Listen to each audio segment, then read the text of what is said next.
Tous les ans, pour le Festival international de géographie, qui a lieu début octobre, mais ça, vous le savez tous, nous délibérons pour donner 3 prix.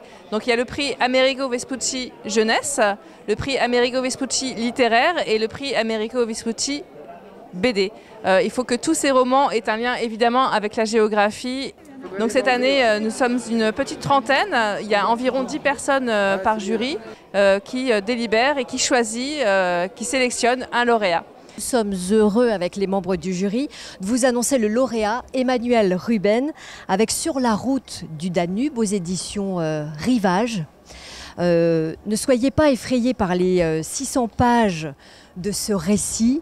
Nous roulons avec eux, ce sont 2 cyclistes qui partent d'Odessa, direction les sources du Danube en Allemagne.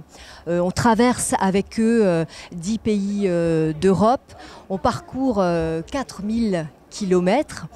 On y découvre la géographie, on y découvre l'histoire de ces pays. Alors, le prix Amerigo Vespucci Jeunesse a été décerné cette année au livre La ville, quoi de neuf de Didier Cornille aux éditions Hélium.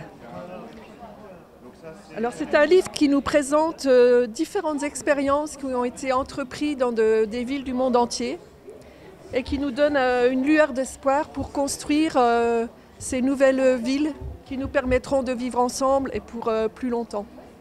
Notre choix s'est fait après 1h30 de discussion. Donc vraiment, il y a eu beaucoup de discussions sur cet ouvrage.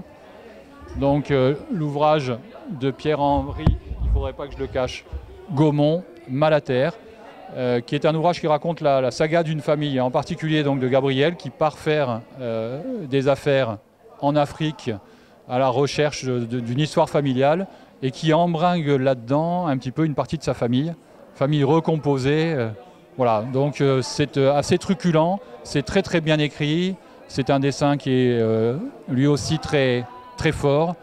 Nous vous donnons rendez-vous pour la remise des prix lors du Festival international de géographie. Cette année, elle aura lieu le samedi 5 octobre à 11 h sous le chapiteau convivial lors de cette 30e édition.